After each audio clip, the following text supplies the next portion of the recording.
Halo teman-teman semua, ketemu lagi di channel ini, di channel Musikapedia bersama saya Ardi. Dan hari ini saya akan sharing pengalaman saya dalam masa-masa latihan dan menyimpulkan setidaknya ada 5 cara latihan musik yang salah. Ya, saya melakukan hampir kelima-limanya sampai kemudian bertobat. Dan saya harap teman-teman di sini bisa belajar dari kesalahan-kesalahan yang saya lakukan ini supaya tidak terjatuh di lubang yang sama. Sehingga tentunya teman-teman bisa berkembang dengan lebih besar. Oke, kita mulai ya. Latihan bagi seorang musisi apapun genrenya sesungguhnya adalah sebuah hal yang wajib. Bisa dikatakan sebuah nafas dari kehidupan bermusik itu sendiri. Nah, seringkali pertanyaan yang muncul adalah harus berapa sering sih saya latihan? Harus berapa intens sih saya latihan? Sehari atau seminggu atau sebulan? Apakah harus tiap hari atau seminggu? Sekian banyak kali. Nah, pada kesempatan kali ini saya justru ingin cerita tentang hal-hal apa saja yang selama ini saya lakukan ketika latihan dan justru ternyata salah, sehingga boleh dikatakan latihan saya banyak yang sia-sia. Nah, kenapa saya bilang itu sia-sia? Karena salah satu tujuan dari kita latihan adalah progres atau kemajuan. Nah, jadi apabila kita sudah latihan dan terus-menerus berada dalam satu titik yang sama, berarti ada yang salah dengan latihan kita. Oleh karena itu, saya akan coba bahas satu persatu hal-hal yang umumnya salah ini. Oke, kesalahan pertama adalah latihan langsung on tempo. Ya, jadi latihan langsung dengan tempo sebetul-betulnya, tidak memulai dari tempo yang lambat. Terlebih jika lagunya cepat, maka hasrat menggebu-gebu dalam diri kita membuat kita ingin secepat mungkin untuk menyelesaikannya. Pantang dari lambat, langsung saja cepat, biar cepat bisa harapan kita. Nah, sekilas ini terlihat efektif, padahal sesungguhnya tidak.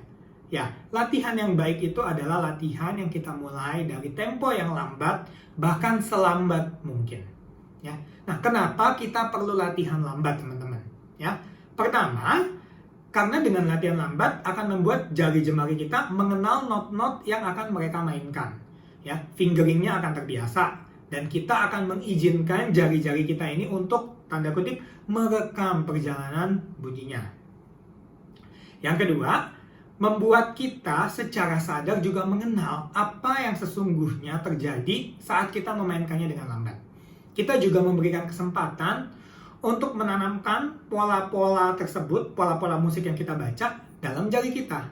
Misalnya penjarian, ya. Ini contoh yang paling gampang.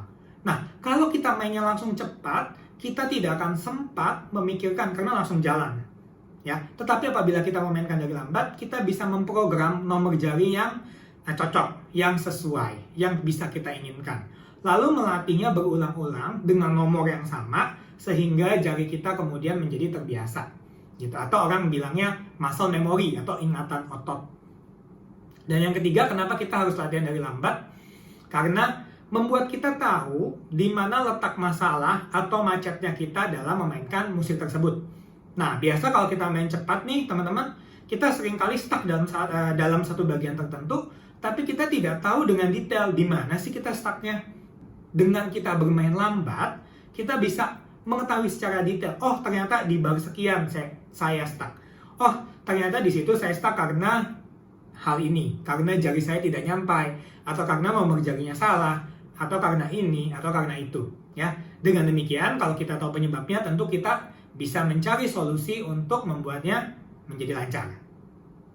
Ya, guru piano saya pernah berkata dulu, adalah lebih mudah bermain cepat daripada bermain lambat.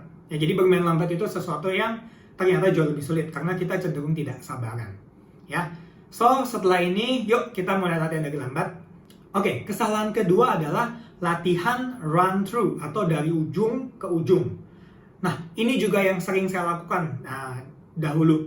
Begitu dapat satu lagu, saya inginnya memainkan lagu tersebut dari awal hingga akhir. Masih berantakan, coba lagi dari awal sampai akhir, dari awal sampai akhir. Dan ini juga teman-teman sangat tidak efektif. Ya, akan jauh lebih baik dan efektif apabila kita latihan seksional atau perbagian. Ya, pertama dengan kita latihan per bagian, kita akan belajar untuk mengenal bentuk atau form dari lagu yang kita pelajari. Kita bisa melihat gambaran besarnya, di mana ada pengulangan, di mana ada yang berbeda, variasinya, dan sebagainya macam. Ya. Kedua, kita juga bisa jadi mentarget diri kita dengan lebih terukur setiap kali kita latihan. Ya. Kalau kita run through, kita sulit mengukur keefektifannya. Sedangkan kalau per bagian, kita bisa nih teman-teman, misalnya hari ini saya target bagian A saja, atau hari ini target saya melancarkan bagian A dan B. Nah, kita bisa review dengan lebih mudah, karena kita potong lebih kecil-kecil. Ketiga, kenapa kita harus latihan run through? Tentu kembali lagi untuk pikiran kita, untuk otot tangan kita, atau yang tadi saya sebut muscle memory, supaya bekerja dengan lebih baik. Karena dia mengulang bagian per bagian, ya, sepotong kecil, sehingga mereka juga merekam pergerakannya dengan lebih baik. Kesalahan ketiga, latihan tanpa tujuan. Nah, saya analogikan ini, sedikit analogi, seperti orang yang nge-gym di pusat kebugaran. Kalian coba bayangkan, ada orang yang datang ke sebuah gym, lalu no idea, dan dia memainkan alat yang pertama dia lihat. Entah itu sebuah sepeda statis, entah itu treadmill, atau main dumbbell. Lalu ketika orang tanya, kamu ke gym tujuannya apa? Lalu dia tidak bisa jawab. Ya, saya pokoknya datang, yang penting saya keringetan, yang penting saya olahraga. Ya. Nah, itu sesuatu yang rasanya kurang pas ya. Nah, sama juga seperti latihan. Ya, ketika kita latihan musik, seringkali kita juga hilang tujuan nih teman-teman. Hanya beralaskan sebuah alasan, yang penting saya sudah latihan. Yang penting kalau saya sudah latihan, saya tidak diomeli orang tua, atau tidak diomeli guru, gitu ya. Nah, itu seringkali justru malah menjadi batu sandungan buat kita sendiri, ya. Nah, seperti orang berolahraga, dalam latihan musik kita juga bisa membaginya menjadi beberapa tujuan, ya. Kalian bisa saja dalam latihan melatih teknik seperti kecepatan, ketepatan, ya. Kalian bisa juga melatih tone production atau intonasi. Buat teman-teman yang main alat musik gesek mungkin lebih familiar dengan kata intonasi ya. Kalian bisa juga melatih musikalitas. Kalian bisa melatih improvisasi. Kalian bisa melatih lagu. Jadi ada banyak tujuan. Nah, even listening session pun juga adalah bagian dari latihan ya, mendengarkan referensi dari musisi lain. So, ketika kalian latihan, kalian bisa set menu harian kalian. Ya, hari ini atau mungkin minggu ini kalian mau fokus pada latihan apa nih? Latihan kekuatan jari, latihan kecepatan, latihan musikalitas. Sehingga dengan menitik beratkan pada satu tujuan tertentu, kalian bisa lebih fokus juga meningkatkan kualitas musik kalian. Kesalahan keempat adalah latihan tanpa analisa. Nah, kalau boleh dibilang ini bukan kesalahan yang fatal sih. Mungkin lebih tepatnya ini adalah sedikit satu anjuran dari saya supaya bisa meningkatkan kualitas permainan kita. Ya, analisa artinya kita membaca skornya baik-baik, kita bisa melihat perlahan, dan kita meneliti skornya seperti ilmuwan. Ya, apa saja sih yang bisa kita lihat ketika kita baca skor? Ada banyak. Kita bisa melihat progresi harmoninya. Kita bisa melihat struktur lagunya. Kita bisa melihat tangga nada yang digunakan, serta hal-hal musikal lainnya. Ya, kita bisa mulai mempertanyakan misalnya, kenapa di bagian ini komposer melakukan crescendo? Oh, karena chordnya diminish. Misalnya, oh karena kalau chord diminish itu begini. Sehingga kita bisa lebih mengenal dan mengerti jalan pikiran si komposer.